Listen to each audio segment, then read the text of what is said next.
MLC కవిత అక్రమ అరెస్టును ఖండిస్తూ క్యాతన్పల్లిలో బీఆర్ఎస్ పట్టణ ఇన్ఛార్జ్ సమ్మయ్య ఆధ్వర్యంలో రాస్తారోకో నిర్వహించారు. అనంతరం కేంద్ర ప్రభుత్వ దిష్టిబొమ్మను దగ్ధం చేశారు. ఈ సందర్భంగా వారు మాట్లాడుతూ ఎన్నికల్లో రాజకీయ లబ్ధి కోసమే బీజేపీ కాంగ్రెస్ కలిసి కుట్ర పన్ని ఎమ్మెల్సీ కవితను అరెస్టు చేశారని, ఈ అరెస్టును తీవ్రంగా ఖండిస్తున్నామని అన్నారు.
తెలంగాణ ఆడబిడ్డ కవితక్కను వెంటనే జై తెలంగాణ, జై తెలంగాణ, జై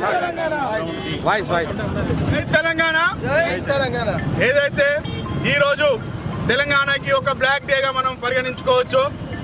మన తెలంగాణ యోధులు ఈ తెలంగాణ రాష్ట్రం సాధన కోసం తన ప్రాణాలని లెక్క చేయకుండా చావు నోట్లో తలబెట్టి తెలంగాణని సాధించినటువంటి కేసీఆర్ గారి కూతుర్ని నిన్న దుర్మార్గంగా నీచంగా ఒక తప్పుడు ధృవీకరణ పత్రంతో వచ్చి కవిత ఇంట్లో సోదాలు చేస్తున్నా అని నమ్మబలికి కవితక్కని అరెస్ట్ చేయడం నిజంగా ఈ కేంద్ర ప్రభుత్వానికి సిగ్గు చేయడం అని చెప్పి నేను చెప్తా ఉన్నాను.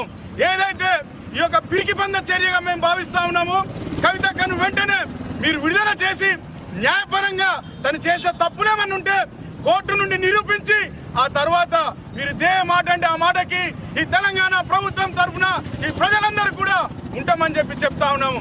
ఏదైతే మీరు ఈ తెలంగాణలో బీజేపీ ప్రభుత్వం రావాలంటే అది కేసీఆర్ గారితో దోస్తీ చేస్తేనే వస్తుంది అని మీరు భావించి తెలంగాణ కేసీఆర్ గారితో మీరు కుమ్మక్కైదామనుకుంటే మా కేసీఆర్ గారు ఈ తెలంగాణ రాష్ట్రంలో తెలంగాణ ఈ ప్రభుత్వంలో బీఆర్ఎస్ ప్రభుత్వాన్ని ఆలోచించి బీజేపీతో దోస్తీ కల్పనందుకు మీరు బెదిరింపు చర్యగా కవితక్కని అరెస్ట్ చేసిరని ఈ యావత్ తెలంగాణ ప్రజలు నమ్ముతున్నారు.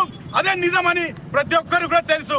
మీరు ఈ యొక్క కాంగ్రెస్ ప్రభుత్వం వచ్చిన తర్వాత నరేంద్ర మోడీ గారు ఈ రేవంత్ రెడ్డి గారు ఇద్దరు కలిసి ఈ తెలంగాణలో బీఆర్ఎస్ ప్రభుత్వాన్ని కేసీఆర్ గారిని ఎదుర్కోవడం చేతగాక ఇద్దరు కూడా తన కూతురు కవితక్క మీద ఇలాంటి చర్యలు చేయడం నిజంగా సిగ్గు చేయడం అని చెప్తా ఉన్నాను. మీకు నిజంగా దమ్ము ధైర్యం ఉంటే రాజకీయంగా ఎదుర్కోండి తప్ప కేసీఆర్ గారిని ఏమి చేయలేని మీరు కేసీఆర్ గారి కూతురైన కవితక్క మీద ఇలాంటి తప్పుడు ధృవీకరణ పత్రంతో వచ్చి అరెస్ట్ చేయడం నిజంగా చాలా దుర్మార్గం అని చెప్తా ఉన్నాం. ఖచ్చితంగా కేసీఆర్ కోసం ఏ రోజైతే తెలంగాణ ఉద్యమంలో యావత్ తెలంగాణ ప్రజలు తన వెంట ఉన్నారో ఈ రోజు కూడా మేము చెప్తా ఉన్నాము కబద్దార్ మేము చెప్తా ఉన్నాం. ఆ రోజు ఈ రోజు కేసీఆర్ గారి వెంట ఉంటాం. ఈ తెలంగాణ రాష్ట్రానికి శ్రీరామ రక్ష ఉందంటే అది మా కేసీఆర్ గారి నాయకత్వంలోనే అని చెప్పి చెప్తా ఉన్నాను. ఈ యొక్క మార్పు అని ఈ దొంగదూటిగా తప్పుడు అబద్ధాలు మాటలు చెప్పి ఈ యొక్క కాంగ్రెస్ ప్రభుత్వం ఈ రోజు రాజకీయంగా అనుభవిస్తూ ఏం చేస్తున్నారు?